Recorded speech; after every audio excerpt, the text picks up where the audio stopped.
Doctor జీవి సుబ్రహ్మణ్యం గారు ఆంధ్ర సాహిత్య విమర్శ, ఆంగ్ల ప్రభావం 15వ భాగం 26/12/24. అభ్యుదయవాద విమర్శ చైతన్య. అభ్యుదయవాద చైతన్య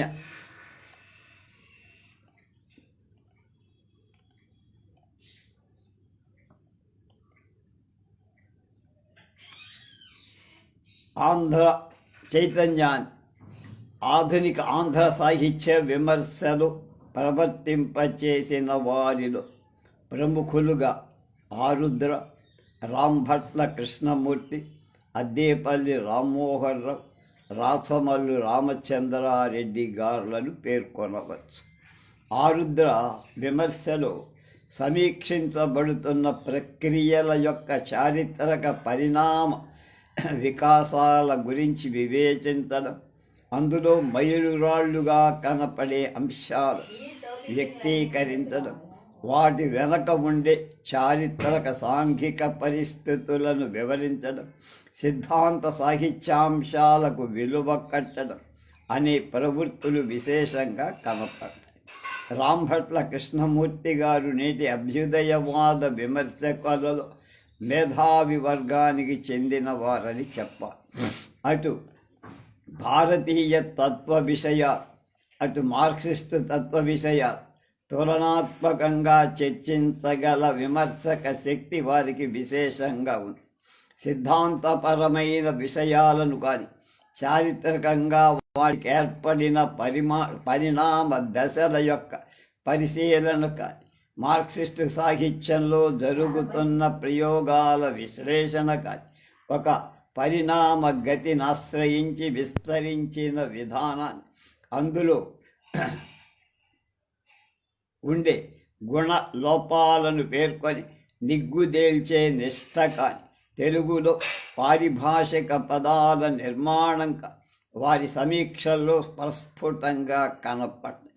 అద్దేపల్లి రామ్మోహన్ రావు గారు అభ్యుదయవాద ధోరణులను ఆశ్రయించి సాహిత్య వివేచనం చేస్తూనే సాహిత్యంలోని కళాశిల్ప రహస్యాలకు విశేష ప్రాముఖ్యాన్నిస్తూ అభ్యుదయ విమర్శకు ఒక అకాడమిక్ స్వభావాన్ని కల్పించటానికి, అనుశీలన విధానాలలో ప్రాక్ పశ్చిమ సిద్ధాంతాల సమన్వయాన్ని సాధించటానికి, సాహిత్యపు విలువల ప్రమాణాలు విమర్శలో సముచిత స్థానం ఉండటానికి, స్పృహ వ్యక్తం చేయటానికి తమ సమీక్షాత్మకమైన విమర్శను ఉపయోగిస్తూ వీరు శ్రీశ్రీ మహాప్రస్థానం గురించిన వ్రాసిన గ్రంథం. అందుకు నుంచి ఉదాహరణలు అగ్ని సరస్సున వికసించిన పద్మము ఎదురశారు. రాచమల్లు రామచంద్రారెడ్డి గారు అభ్యుదయవాద దృక్పథంతో చేసే సమీక్ష ఒక ప్రామాణికమైన ప్రయోగ ప్రతిపత్తిని కల్పించిన విమర్శ. ఇంద్రగంటి శ్రీకాంత శర్మ గారు అన్నట్టు మార్క్సీయ సిద్ధాంతం పట్ల ఖచ్చితమైన అవగాహన కలిగి ముక్కు మీద గుద్దినట్టు స్పష్టంగా సూటిగా సాహిత్య విమర్శ సాగించిన వ్యక్తి రాచమల్లు రామచంద్రారెడ్డి. రారా అంటారు. రారా దృష్టిలో సాహిత్యం జీవితంలో పెనవేసుకున్న అది ప్రత్యేక రంగం. దానికొక స్వతంత్ర ప్రతిపత్తి ఉంది. రాజకీయాల నుండి కానీ, తత్వజ్ఞానం నుండి కానీ, మానవ జీవితంలోని మరే రంగం నుండి కానీ సాహిత్యం ప్రేరణ ప్రోత్సాహం పొందవచ్చు. కానీ రాజకీయాలే సాహిత్యం కాదు, తాత్విక చింతనే సాహిత్యం కూడా కాదు. అభ్యుదయవాదులు మార్క్సిజాన్ని ఒక సాంఘిక దర్శనంగా గ్రహించారు. సాహిత్యం దాని దోహదం చేస్తూ సాహిత్య ప్రమాణాలను పోషించుకోవాలని భావించారు. విప్లవవాద విమర్శ కెవి రమణారెడ్డి అభ్యుదయవాద ధోరణులు తరువాత 1970 నుండి తెలుగులో విప్లవవాద ధోరణులు వచ్చి అందులో కవిత్వం వచ్చినంతగా సాహిత్య విమర్శల వచ్చిన విమర్శ కూడా సమీక్షా స్థాయిని దాటిపో మార్క్సిస్టు విమర్శకు నమూనాగా గ్రహింపతగిన గ్రంథ విమర్శ కానీ ప్రక్రియా విమర్శ కానీ తెలుగులో ఇంకా రావాల్సి ఉంది. ఈ విషయంలో విప్లవవాద సాహిత్యం అభ్యుదయ సాహిత్యం కన్నా సాధించిందే లేదు అన్నటువంటి చేరాగాని తీర్పును మనం అంగీకరించక తప్ప. దానికి కారణం ఏమిటి అని ప్రశ్నిస్తే సమాధానం చెప్పటం కూడా కష్టం. కానీ చేరాగారి మాటలో దీనికి పరోక్ష సమాధానంగా ఇప్పటికీ గ్రహించవచ్చే అంటున్నారు సుబ్రహ్మణ్యంగా. సమాజం మీద కానీ సాహిత్యం మీద కానీ విప్లవ సాహిత్య ప్రభావం ఎలా ఉండబోతుంది అనే ప్రశ్నకు సమాధానం చెప్పటం కష్టం. విప్లవ భావ రాజకీయాల భవిష్యత్తు మీద విప్లవ సాహిత్య భవిష్యత్తు ఆధారపడి ఉంది. తమ ప్రచారాన్ని కొన్ని పరిమిత ప్రాంతాలు ప్రసరిస్తున్న విప్లవ రాజకీయాల గ్రూపులు ఉన్నాయి. ఈ గ్రూపుల మధ్య పరిష్కారం కనుతూపు మేరలో లేని వైరుధ్యాలు అని కొన్ని చోట సాహిత్య సంఘాలను విమర్శిస్తున్నాయి. ఈ పరిస్థితుల్లో సాహిత్యంలో విప్లవవాద ధోరణుల భవిష్యత్తు ఊహించడం ఏమంత ఫలవంతమైన పని కాదన్నారే. విప్లవ రాజకీయాల భవిష్యత్తుపై ఆధారపడిన విప్లవ కవితకై భవిష్యత్తు నిర్ణయించుకోలేని పరిస్థితిలో విమర్శల మాట చెప్పాలా అంటారు. అందువల్ల అది సమీక్షా స్థాయి నుంచి సమున్నతిని సాధించలేకపోయిందేమో అన్నారు సుబ్రహ్మణ్యం. అయినా అభ్యుదయ ధోరణి విప్లవ ధోరణికి భేదం స్పష్టంగా అభ్యుదయవాదంలాగానే విప్లవవాదాన్ని మార్క్సిస్ట్ దృక్పథమే ప్రాతిపది, సామ్యవాద సమాజ నిర్మాణమే జై. అయితే అభ్యుదయ వాదానికి విప్లవవాదానికి ఉన్న ముఖ్యమైన భేదం అది రెండు భిన్న చారిత్రక దశలకు సంబంధించినవి కావు. అభ్యుదయ ఉద్యమం స్వాతంత్రోద్యమంలో భాగంగా ప్రారంభమే. భిన్న ధోరణులకు సంబంధించిన వారిలో విశాల ప్రాతిపదిక పైన ఈ ఉద్యమం సాగింది.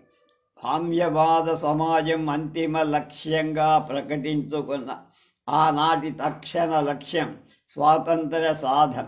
అభ్యుదయవాదానికి మార్క్సిజం ప్రధాన ప్రాతిపదిక అయిన మార్క్సిజంతో సంబంధం లేకుండా ఏమాత్రం పురోగానుభవాలు ఉన్న వారందరినీ ఉద్యమంలో చేర్చుకొని స్వాతంత్రానికి పూర్వం అభ్యుదయవాదులకు సామ్రాజ్యవాదం ప్రథమ శత్రువు కానీ స్వాతంత్రం తరువాత లక్ష్య నిర్దేశం లేని అభ్యుదయ ఉద్యమం స్తబ్దత పొంది.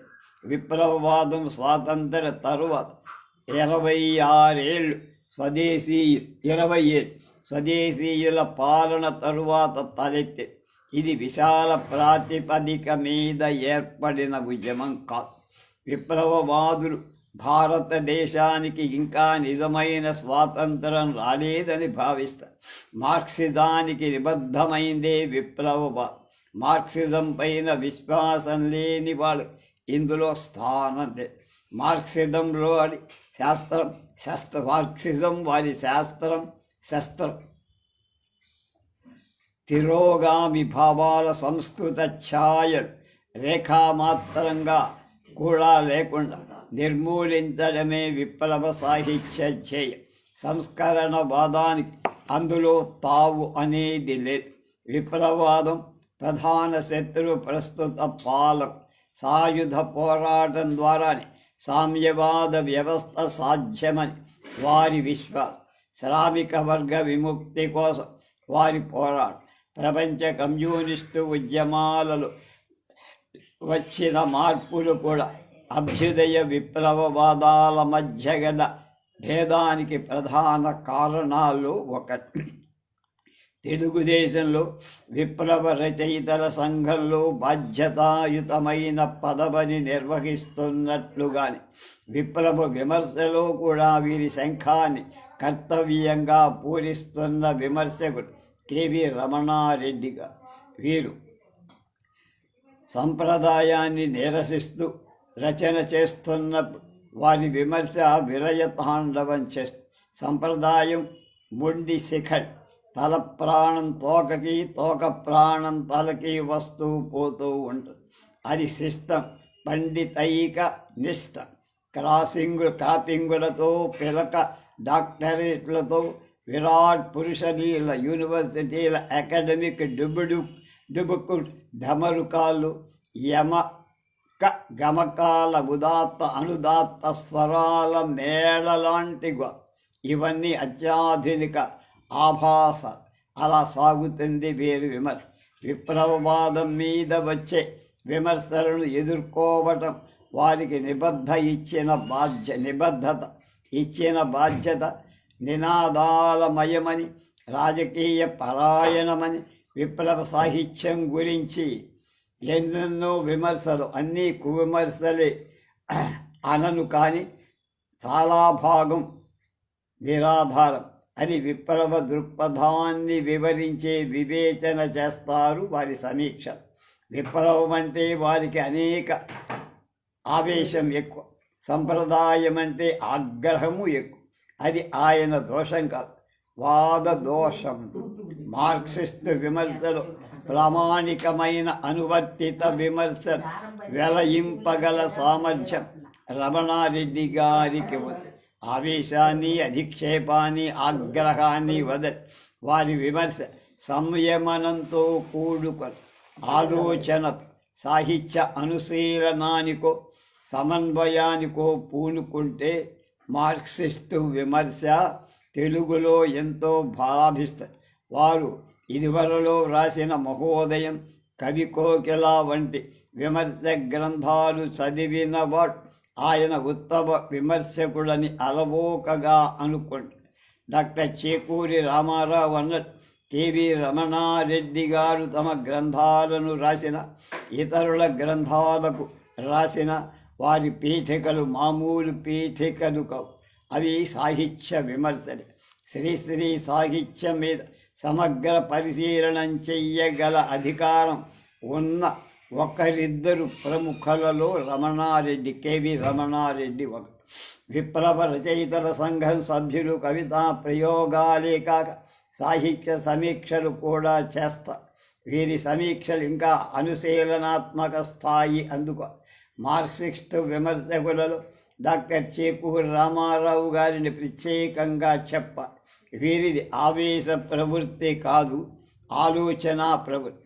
మార్క్సిస్టు ధోరణులను చారిత్రాత్మక దృష్టిలో అధ్యయనం చేసి విశ్లేషణాత్మకమైన సమీక్షా వ్యాసాలు ప్రజలు సులభంగా అర్థం చేసుకోనేట్టు చెప్పటం వీరి ప్రత్యేకం.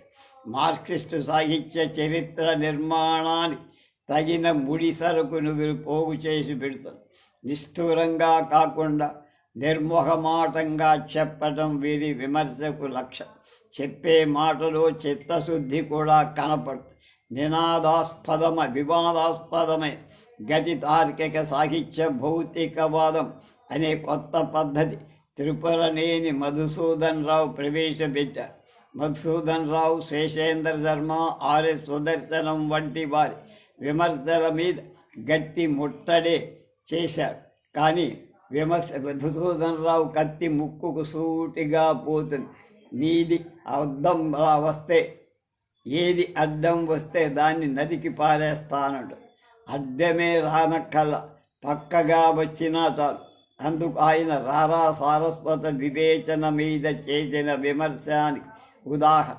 ఇతర విమర్శలను ఖండించటానికి మధుసూదన్ రావు కాలం వ్యయం చేస్తారు. ఆయన చేసిన కోర్టు ప్రకటనలు కూడా సాహిత్య విమర్శ.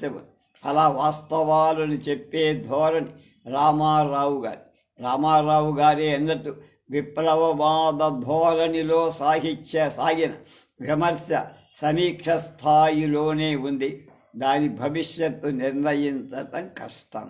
నేటి మార్క్సిస్టు ధోరణులు ప్రపంచవ్యాప్తంగా అందరూ ఆమోదిస్తున్నారని, ఆ ప్రయోగాలు నిర్దుష్టాలని చెప్పలే.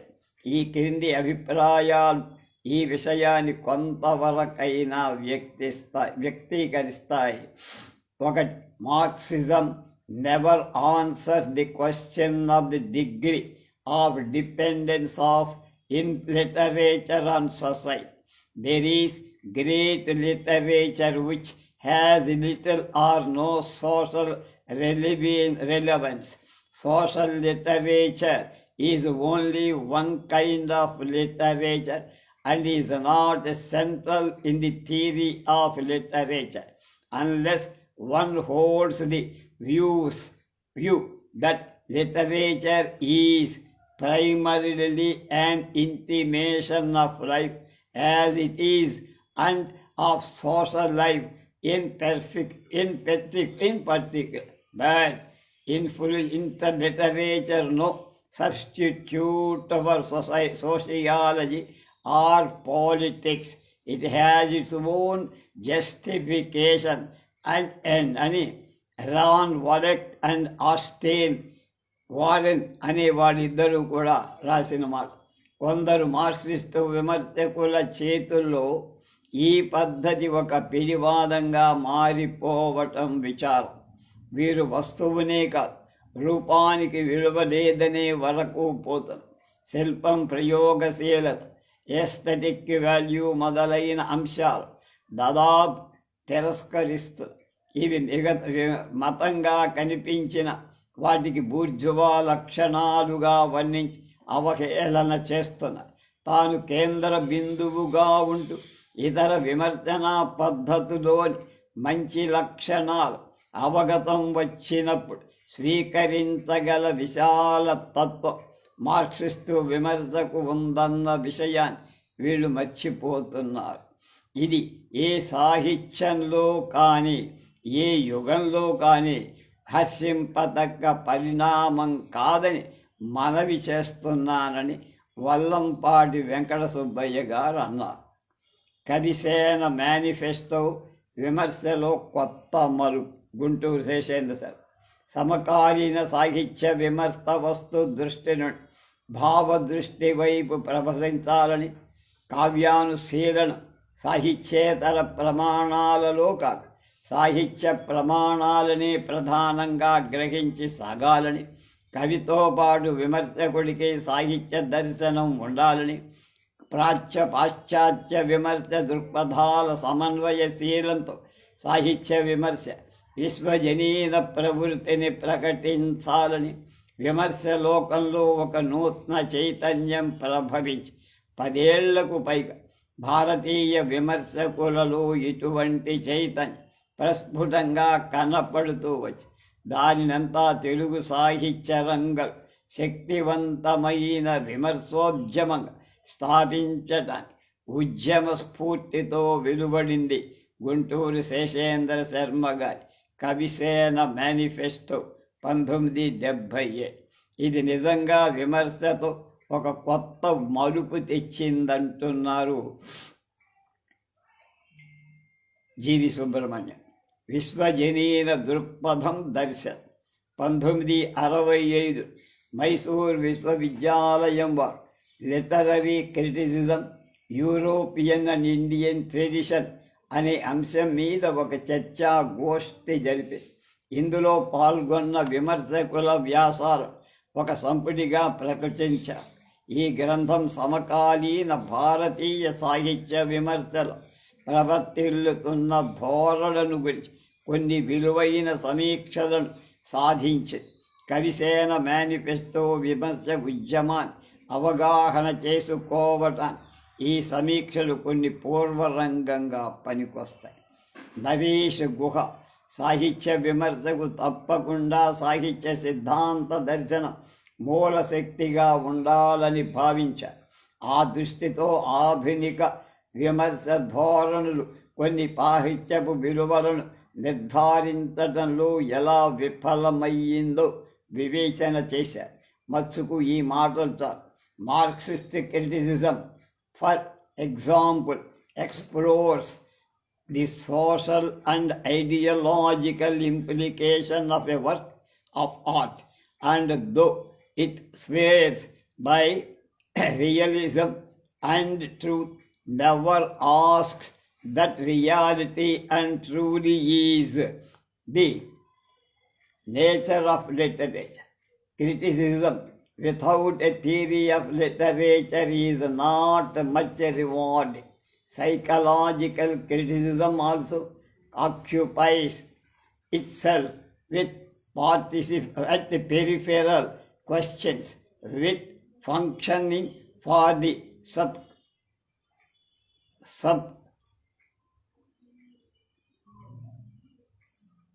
subconscious or unconscious, meaning sex symbols and things like these, revealing a simple faith that the value of literature lies primarily being a handy evidence of our subconscious life. The Freudian theory of the Oedipus complex can for them explain the complex character of Hamlet, thus reducing them, explain the complex character of Hamlet, thus reducing Hamlet to not much more than demonstrate literature as an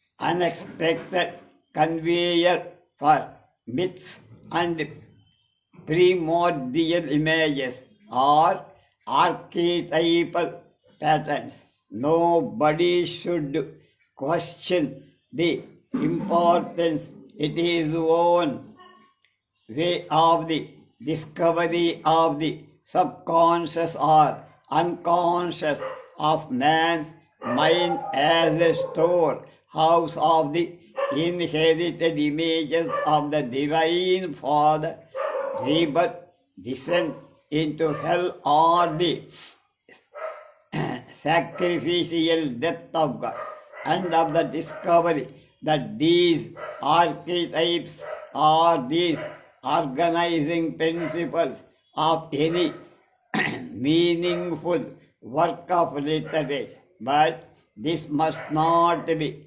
confused with comprehensive critical method. The critical movements of which accept the basic notion of poetry being an autonomous, self-sufficient, originated from one international movement, have transcended the boundaries of any one nation. Rene Walker and what it more shows some remarkable similarity of approach, analysis to the terminal and linguistic criticism of the Sanskrit alankarams. Kavisena మేనిఫెస్టోలో శర్మగారు ఇటువంటి అభిప్రాయాలని సోదాహరణంగా వివరించారు. శర్మగారు అంటే గుంటూరు శేషారు. David John Hutchinson, whether critical appreciation is bound by consideration of religion, country and tradition అనే అంశంపై రాస్తూ తన అభిప్రాయాన్ని ఇలా తీర్పు చెప్పారు. The creation and appreciation of literature are clearly conditioned in part by national, religious and traditional conditions, in part of national in considerations. But this conditioning is so complex and elusive that no simple or final conclusion can be reached about its operations. In such a situation, it is advisable that as many critical approaches as possible be used in order to develop the widest range of appreciation. But we must also bear in mind the problem of relevance. The best approach will be such as to bring out the richest qualities of a work, not to impoverish it, not to impose upon its arms, remote from the intrinsic pursuits, intrinsic purposes. The task of the critic is first to elucidate these purposes which their own tradition, both before and after, dare to relate them both to its own tradition, if different and so universal human truth. Shri శిశిర కుమార్ ఘోష్ సమకాలీన సాహిత్యంలో సౌందర్య దృష్టి కావాలని, అదే జీవితానికి సాహిత్యాన్ని అర్థవంతమైన దర్శనాన్నిచ్చే ఉత్తమమైన విలువ అని ఆయన చెప్పారు. Beauty is both a principle of perceptional and a manner of cooperation, a way of seeing the things and a way of taking things. Thus, to win our very way back to beauty, keep back beauty, keep it beauty, brutally, beauty from vanishing away, might be to bring meaning back to life, to cleanliness, the doors of perception, and to lead integrated lives.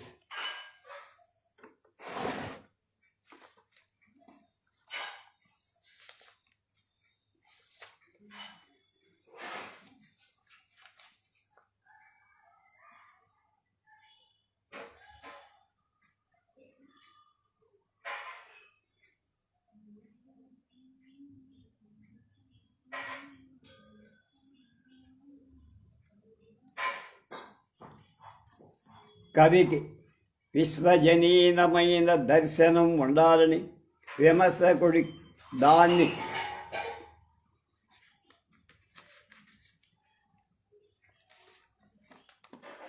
ఆవిష్కరించే అభిరుచి, సమన్వయ దృష్టి, సమగ్ర దృక్పథం ఉండాలని పేర్కొంటూ ముల్కరాజ్ ఆనంద్ అన్న మాటలు, the creative artist can become significant because he has the ability to see the world as a whole in the sense in which he is possessed of an impassionate desire to achieve an integrated picture of man and the universe around him, with an active and imagination which he conceded to see that his dreams are acted out as the material from which literary works are constructed have their sources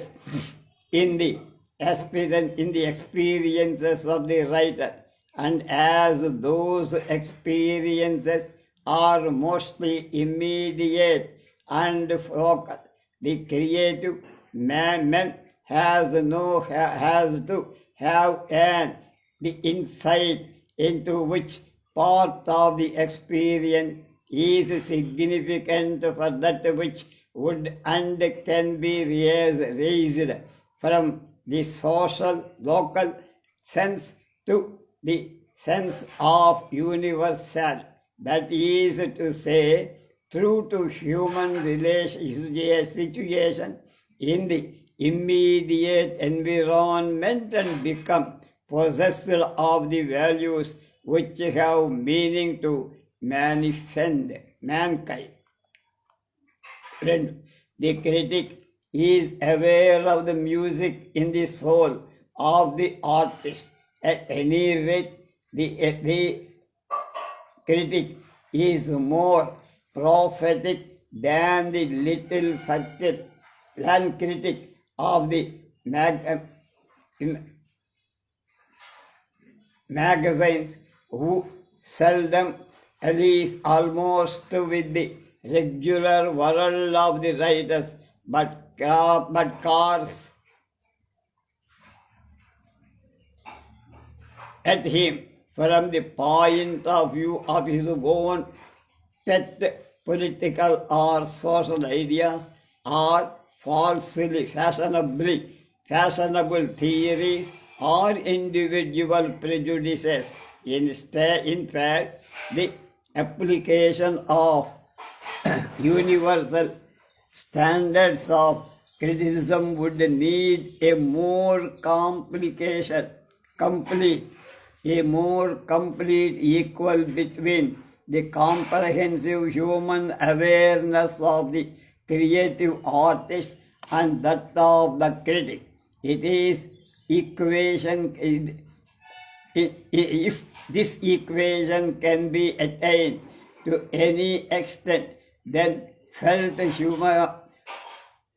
humanness will itself supply certain criteria for the critic, and there could be muted air between the visionary artist and the perfecter of vision, the critic. The achievement of the correlation may lead to the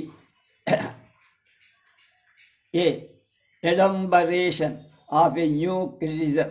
కవిని గురించి, విమర్శ గురించి ముల్కరాజ్ ఆనంద్ చెప్పిన మాటల్ని కవిగా, విమర్శకుడుగా గుంటూరు శేషేంద్ర శర్మ గారికి మూడు మూర్తులా వర్తిస్తాయి. పై విమర్శకుల అభిప్రాయాలన్నిటికీ తెలుగులో ఉద్యమ స్ఫూర్తి ఇచ్చిన లక్షణ విచార గ్రంథమే శేషేంద్ర శర్మ గారి కవిసేన మేనిఫెస్టో.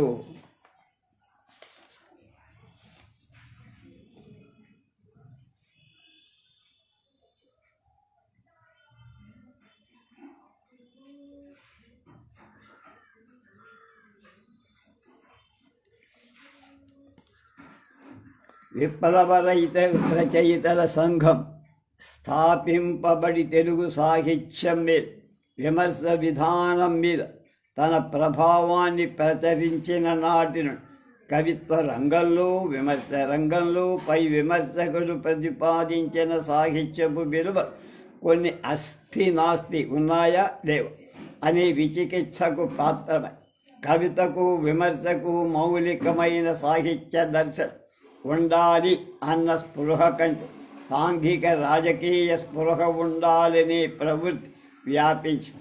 విమర్శలో సమగ్ర జీవిత దృక్పథం, విశ్వజనీనమైన సాహిత్య తత్వ మీమాంస ప్రామాణిక సూత్రంగా నిలవాలన్న దృక్పథం తగ్గి రాజకీయ దృక్పథం, పార్టీకి రచయిత కమితై ఉండాలనే సిద్ధాంతం వ్యాప్తి చెందాయి.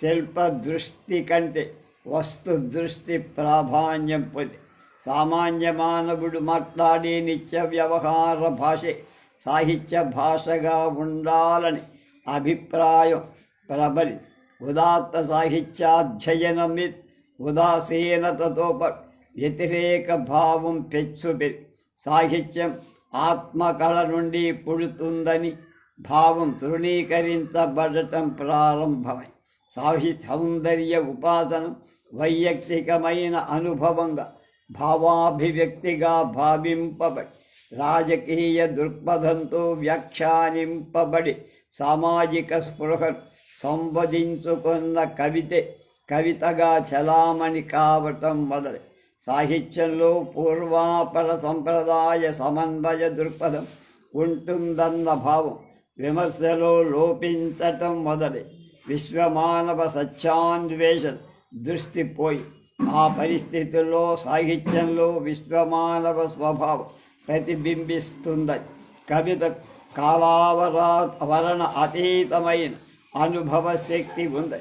యుగ యుగాల మానవానుభవాల పరంపరా ప్రవాహ సంవాహన శక్తి కవిత విమర్శకు మూల బలమని, నిత్య నూతనత్వం దాటి ప్రయోగకాలమని, కవితకు దర్శనం జీవనమని, విమర్శకు దర్శన నిర్దేశం జీవితమని, ఆ రెంటి సమన్వయం అభినవ విమర్శ ఆవిర్భవానికి దారి తీస్తుందని భావి విమర్శ రూపంలో ఆవిష్కరించి తెలుగులో ఒక సృజనాత్మకమైన విమర్శ పద్ధతిని ప్రారంభించిన గౌరవం కంటూరి శేషేంద్ర శర్మ గారికి దక్కుతుంది.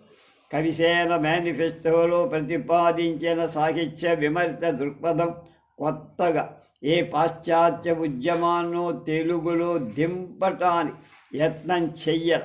సమకాలీన సాహిత్య అవసరాలను గుర్తించి కాలం సాహిత్య దర్శనాన్ని పునరుజ్జీవింపచేసి కవిసేన దృక్పథం దానికి ప్రతినిధిగా నిలబడి, దానికి భారతీయ దృక్పథం ప్రాతిపది ప్రపంచవ్యాప్తంగా వ్యాపించబడుతున్న సాహిత్య దృక్పథాలు కవితాత్మకు సంబంధించిన సూత్రాలను ఒకే విధమైన తత్వ భంగ్యంతరంగా ప్రతిపాదించేవని సమన్వయ దృక్పథం దాని అనుశీలన అనుభవాన్ని అందించే ఆలోచన దాని ఆత్మ. శర్మగారి దృష్టిలో మనిషిలో మార్పు తెచ్చే ప్రభావమే ప్రభావం. ఏదో గొప్ప ప్రభావం అంటే ఏ ప్రభావం ఆలోచన చేత అభిరుచి చేత మనిషిలో మార్పు తెస్తుందో అది అన్నిటికంటే గొప్ప ప్రభావం అన్న కవిసేన దృక్పథం గమనింపతై కవిసేన మేనిఫెస్టో శర్మగారి ప్రతిభాజన్యం సమకాలీన సాహిత్య స్పృహ సృజనాత్మక చైతన్యాన్ని వ్యక్తిముఖంగా ప్రతిస్పందించ విశ్వ చైతన్య సాహిత్య తత్వాన్ని గురించి చేయదగిన ఆలోచన అలవరుచుకోదగిన అభిరుచి అంతర్జాతీయ అవగాహనతో కూడిన జాతీయ దృక్పథానికి అభినవ లోచనం. ప్రతీకవాద ప్రభ గుంటూరు శేషేంద్ర శర్మ గారి రచనలలో సాహిత్య విమర్శను స్థూలంగా రెండు భాగాలుగా వివేచించ. ఒకటి షోడశి 1965 దీన్ని లైవ్ చేశాం మనం. స్వర్ణహంస ఇది కూడా లైవ్ చేశాం 1960. అలాగే సాహిత్య కౌముది 1960 మొదలైన గ్రంథాలలో వారు రామాయణం నైషధం కావ్యాల గురించి ప్రాచీనాంధ్ర కవుల సాహిత్య విశేషాల గురించి వ్రాసిన విమర్శ వ్యాస సముదాయం. ప్రాచీన సంస్కృతాంధ్ర కావ్యానుశీలన ఈ విమర్శకు ప్రధాన లక్ష్యం. రెండు సమకాలీన సాహిత్య విమర్శ ఆ శాఖతో ప్రచారంగా పేర్కొన్న కవిసేన మేనిఫెస్టో అయితే ఈ ఉభయ శాఖల్లో గుంటూరు శేషేంద్ర శర్మ గారి విమర్శ దృక్పథం మీద భారతీయ ఆలంకారిక ప్రభావంతో పాశ్చాత్య ప్రతీకవాద ప్రభావం కూడా కనపడుతోంది బలం. అయితే ఈ ప్రభావం ఆయన ఆలోచనలు అపూర్వమైన భావ ఐక్యాన్ని ప్రదర్శిస్తోందంటున్నారు జీవి. షోడశి స్వర్ణహంసలలో రామాయణ నైషధ కావ్యాలలోని ప్రతీకాత్మక ప్రవృత్తుల ప్రౌఢంగా వివేచించి ప్రతీకాత్మక విమర్శకు తెలుగులో విశిష్ట స్థానాన్ని కల్పించిన పండిత విమర్శకుడు శేషేంద్రుడు. శశేన్ అన్నాడు నారుద్ర శశిశ్రీయం. కర్మ శర్మ విశ్వనాథవారు షోడశిని మెచ్చుకున్న మాటలు శర్మగారి ఆ రంగంలో ఉన్న ఉత్తమ అధికారాన్ని వ్యక్తం చేస్తారు. ఒకటి, వీరు చెప్పిన ఉపపత్తులు బాగా ఉన్నాయి, సమంజసంగా ఉన్నాయి. అన్నిటికంటే ప్రధానమైన ఉపపత్తి సుందరకాండమంతా కుండలిని యోగమని ఈ నిరూపించటం మాత్రం ఆశ్చర్యం. రెండు, మొత్తం మీద ఒకటిని నిస్సందేహంగా చెప్పవచ్చు, వీరి పాండిత్యం చాలా లోతు కల. వీరి శ్రీ విద్యా రహస్య నేతృత్వ సర్వంకషమని చెప్పటానికి అభ్యంతరం భారత రామాయణాలు కలిపి వీరు చదివినట్లు చదివిన సంఖ్య లేనే లేదని చెప్ప మహామేధావులైన వారితో నిండి ఉండిన ఈ ప్రపంచంలో లేరనటానికి వీల్లేదు. కానీ ఉంటే భారతదేశంలో ఒకరిద్దరు ఉంటారు. వారు ఈ గ్రంథాన్ని వ్రాసినందుకు తెలుగువారీ కాదు, భారతీయులంతా కృతజ్ఞులుగా ఉండాల్సిన విషయం.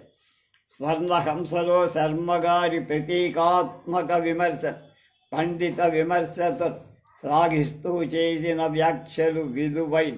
వీరి విమర్శలో నరుడు జీవాత్మ, భీముడు పరమాత్మ లేక నిర్గుణ బ్రహ్మ, దమయంతి శ్రీ మహాత్రిపుర స్వంద. హంస నైషధంలో మొదటి 3 సర్గలు క్రమంగా అజపా మంత్రాధిదేవతగా, జీవాత్మగా, పరమాత్మగా వర్ణింపబడి శాస్త్రీయాల ఉపనిషత్తులతో ఈ విషయాల్ని సమర్థించి ఉన్న అని సన్నిధానం సూర్యనారాయణ శాస్త్రి గారు అన్నారు. ఈ గ్రంథంలో ధ్వని విశేషాన్ని వ్యాఖ్యానిస్తూ సంకేతాలు వివరిస్తూ శర్మగారు లలితా సహస్రనామావళి, సౌందర్యలహరి, కామకళా విలాసం మొదలై అనేక తంత్రశాస్త్ర గ్రంథాలను ఉదాహరణలు ఇస్తూ ఉంటారన్నారు డాక్టర్ కోవెల సుప్రసన్నాచార్య. సాహిత్య కౌముది శేషేంద్ర శర్మ గారి ఆంధ్ర సాహిత్య అనుశీలన సామర్థ్యం ఏమిటో మనకి తెలియచెప్పేటువంటిది. విమర్శ భావాహ్లాదాన్ని కలిగిస్తూ తత్వాన్ని కరతలామలకం చేసే ప్రజ్ఞను ప్రకటించే అభివ్యక్తి శర్మగారి రచనలోని శక్తి. అద్భుతమైన ప్రతిభ, అనితర సాధ్యమైన వ్యుత్పత్తి, అచంచలమైన అభియోగం, అసాధారణమైన ఆత్మప్రత్యయం శర్మగారి సాహిత్య వ్యక్తికి మూలాధారం. శాస్త్రాల ఆయన దాస్యం చేయ, దానిపై ప్రభుత్వం చేస్తారు. లోకుల అభిరుచి ఆయన అనువర్తింప, తన రుచిని బట్టి దాన్ని సవరింప. సాహిత్య తత్వ వివేచనాన్ని ఆయన శాస్త్రాన్ని తిరస్కరింపడు, కానీ స్వీయ అనుభవాన్ని ప్రమాణీకరిస్తా. ఈ అనుభవాన్ని శాస్త్రంగా తెచ్చి లోకానికి ప్రసాదిస్తా. ఉబలాట పడతారు, ప్రసాదించాలి. ఒక కొత్త విషయాన్ని తాను కనిపెట్టగలిగిన ఆయన ఆనంద పరవశుడవు. ఆ ఆనందం ఒక వ్యాసాన్ని పొడిచి సాటి రసికులకు అందిస్తుంది.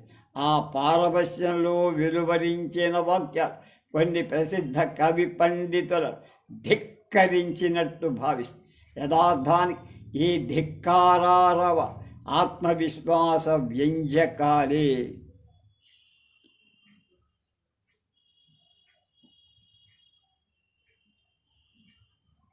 కానీ అహంభావ అభివ్యక్తులుగా అని డాక్టర్ పాటిబండ మాధవరావ శర్మ గారి మాట అక్షర సత్యం. మా గురువు గారు శ్రీనాథుని కవితలోని జగన్మోహన శక్తిని వ్యక్తీకరించడంలో, రెండవ కవిత్రయాన్ని ప్రతిపాదించడంలో, తిక్కన గారి విరాట పర్వం ఏకైక ధ్వని కావ్యంగా నిరూపించడంలో, ఆంధ్ర కవుల పద్య రచనా శిల్పాన్ని సమీక్షించి పద్య శిల్ప శాస్త్ర నిర్మాణ ఆవశ్యకతను నొక్కి వక్కాణించడంలో శర్మగారు చూపిన కావ్యానుశీలన విధానం తత్వ గంభీరం, కళా కౌశలం. ఈ పై విమర్శ గ్రంథాలలో శర్మగారు ప్రదర్శించిన ప్రతీకాత్మక వైఖరి ఆయన మౌలికతను వ్యక్తం చేస్తూ ప్రసిద్ధ పాశ్చాత్య ప్రతీకవాదులు మతాలను శర్మగారు తన రక్తంలో ప్రవహింప చేసుకొని అందులో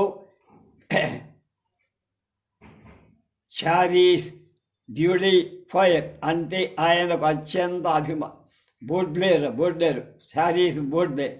బోడ్లేర్ భావనలో the artist place on the immense keyboard of the correspondences or the entire visible universe appears as but as storehouse of images and signs, to which appears as but a storehouse of images and signs, to which the imagination will give a relative place and wealth.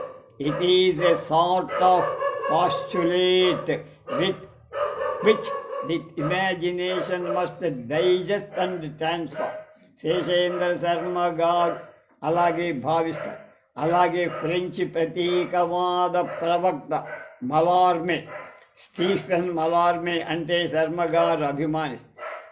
Art alone survives in the universe, not only art but poetry in particular. Man's main vocation is to be an artist, a poet, in order to save something from the wreckage of the time. The work or Mallarmé's term, the book is suspended over the void. The ancient goddesses of nothingness. Poetry is resolutely cut off from the concrete reality, from its old concern with the imitation of nature, from the expression of the personality of the poet, from any theoretical emotion, and becomes only a sign, signifying nothing అన్న మలార్మే ఆశయం శర్మగారి హృదయానికి బాగా దగ్గ. అయితే అటువంటి ప్రతీకవాదుల కవిత దృక్పథాలను ప్రాచీన సాహిత్య సమీక్షలో శర్మగారు భారతీయ దృక్పథాలతో సంవదించుకొని అనువక్తక విమర్శగా వెలార్చారు. కవిసేన మేనిఫెస్టో రచన నాటి వారి తత్వాలను దృష్టాంతంగా విమర్శలో వ్యక్తీకరించాల్సి రావటం చేత వాటిని యథాతథంగా సోపపక్తికంగా వివరిస్తూ ఆధునిక సాహిత్యానికి విశేషించి తన కావ్యాలను అన్వయించి ఆవిష్కరించారు. గ్రంథం రచనా ప్రణాళిక ప్రవృత్తులను ఆశ్రయించి శర్మగారు విమర్శలో ప్రతీకాత్మక ప్రవృత్తిని మొదట సంస్కార విశేషంగా, తరువాత సమన్వయశీలనంగా ప్రవర్తించడం గమనించదగింది. విమర్శ, వివేచన, వ్యక్తి. కవిసేన మేనిఫెస్టోలో శర్మగారు నిర్వహించిన విమర్శ 3 అంశాలు కింద విభజించవచ్చు. అవి విమర్శ, వివేచన, వ్యక్తిత్వం. విమర్శ సమకాలీన సాహిత్య దృక్పథాలపై చేసిన ఖండన. వివేచన సాహిత్యంలో గౌరవింపదగిన విలువలు కూర్చి చేసిన ప్రతిభ. వ్యక్తిత్వం కవికి విమర్శకుడికి ఉండాల్సిన వ్యక్తిత్వాలను గురించి, ఉత్తమ సాహిత్య వ్యక్తిత్వాన్ని గురించి, కవిత్వంలోని ఆత్మకళకు అనుభూతికి ఉండే ప్రాధాన్యాన్ని గురించి చేసిన ప్రతిభ. ఈ మూడింటి యొక్క త్రివేణి సంగమమే మేనిఫెస్టో. వ్యక్తిత్వం సాహిత్య దృక్పథంలో వాటి నిర్వహించిన సమ్యక్ అనుశీలన విధానం చేత మేనిఫెస్టో ఆధునిక కావ్యశాస్త్రంగా పిలవబడు. తెలుగులో వెలసిన అభినవ కవిత్వ ఉద్యమాల వ్యాఖ్యానంగా నిలిచే లక్షణ గ్రంథం కావటంలో రాయప్రోలు వారి రమ్యాదోగం, మాధురీ దర్శనం, తర్వాత కవిసేన మేనిఫెస్టోనే చెప్పుకో. ప్రక్రియకు ప్రామాణికత్వం కలగాలంటే ప్రక్రియతో పాటు మేనిఫెస్టో కావ్యశాస్త్ర విచార గ్రంథం కూడా వెలువడ. అస్తవ్యస్తంగా ఉన్న ఆధునిక సాహిత్య విమర్శ చుక్కాని పట్టింది Kavisena manifesto. I earnestly hope that this book would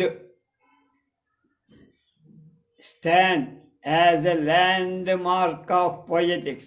Your synthesis of the esteem and Eastern and Western are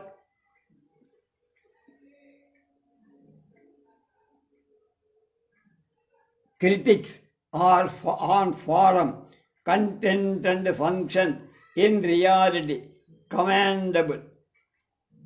Quotations from Lenin and other Russian critics must serve as eye-opener to our Marxist critics who extol content at the expense of terms అన్నారు doctor Amarendra గారి ప్రశంస దేశంలో సాహిత్య తత్వజ్ఞులందరి అభిప్రాయానికి ఆయన ప్రతినిధి. శర్మగారి విమర్శ ప్రధానంగా 3 వర్గాలమయ మొదటి వర్గం వచన కవిత్వ ప్రక్రియ నిర్వహించే అతివ, రెండవ వర్గం రచయిత రాజకీయ పార్టీకి బద్ధుడై ఉండాలని విప్లవ కమిట్మెంట్ దృక్పథం గల విప్లవ రచ, మూడవ వర్గం ప్రపంచ సాహిత్య పరిజ్ఞానం లేకుండా పడికట్టు మాటలు కవిత్వ చమత్కారాలని సమీక్షిస్తూ సాహిత్య విమర్శలో సృజనాత్మకత దర్శన శక్తి నశింపజేసిన సమీక్షా విమర్శ. ఈ 3 వర్గాల వల్ల సమకాలీన సాహిత్య జగత్తులో ఉత్తమ సాహిత్య స్వరూపాన్ని దర్శించే శక్తి నశించి ఆ కవిత్వానికి అగ్రతాంబూలమిచ్చే ఆ వ్యవస్థ ఏర్పడిందని, సామాజిక స్పృహ అనే పేరుతో వస్తువుకు ప్రాధాన్యమిచ్చి రూపగుణాలకు శిల్పానికి విలువనిచ్చే ప్రవృత్తి అణగారిపోయిందని, సామాజిక స్పృహను సాహితీ దర్శనం ద్వారా సాహిత్య స్పృహ మలుచుకొని వ్యక్తిత్వం కవికి లేకుండా పోయిందని, రచయిత రాజకీయాలకే కాక మానవ జాతికంతా బాధ్యుడని, సమగ్ర మానవ జీవిత దర్శన సాహిత్య ధ్యేయమనే విలువ క్రమంగా అంతరించిపోతోందని, ఆధునిక సాహిత్యం అనుభూతికి దూరమైపోతోందని శర్మగారు పేర్కొన్నారు. ఆయా వర్గాలు ప్రతిపాదించే ఆయా దృక్పథాలను, ఆయా నినాదాలు, ఆయా విమర్శ విధానాలను నిర్దాక్షిణ్యంగా విమర్శ చేస్తున్నప్పుడు శర్మగారి భవాంబర వీధిలో సాహిత్య ప్రత్యర్థులు ప్రత్యక్షమైన వాళ్ళ వల్ల సాహిత్యానికి జరుగుతున్న అన్యాయం శర్మగారికి ఆగ్రహం కలిగిన వారిని ప్రత్యక్షంగా సంబోధిస్తూ ఉద్యమ ప్రవచనాన్ని సాగిస్తున్నట్లు కనబడు. వారి మాటల్లో వేడి కనబడు, వెలుగు కనబడు. అలవోకగా అధిక్షేపాలు తిట్లు, దీవెనలు, తోరణాలు ఇటువంటి ఆవేశ పొంగు విప్లవ కవులను ఎదుర్కోవడానికి శర్మగారి వాక్కులో శస్త్రంగా నిలిచాయేమో. అందున ఆవేశం తిట్టు కవిత్వంలో రాణించినంత విమర్శలో వెలుగు నింపు దాని అభిరుచి లేఖగా భావించి సహిస్తే ఈ గ్రంథంలో సమకాలీన సాహిత్య లోకం గ్రహించదగిందెంతో. ఒక విధంగా భావ కవిత్వాన్ని నేటి కాలపు కవిత్వంతో దుయ్యబట్టిన అక్కిరాజు ఉమాకాంత విద్యాశేఖరుడిల వచన కవిత్వంలోని అకవితా లక్షణాలు అధిక్షేపించే శేషేంద్ర శర్మ గోచరిస్తా. అయితే అక్కిరాజు అధిక్షేపం తెలిసినంత అభినవ యుగ ప్రసారం శర్మగారి కవితలో విమర్శలో మరొక సృజనాత్మకాశయాన్ని సృష్టించే లక్ష్యం తిట్టి చెప్పే తెలుగు తెలుసు, శర్మ చెప్పే తెలివి తెలుసు. తట్టి చెప్పే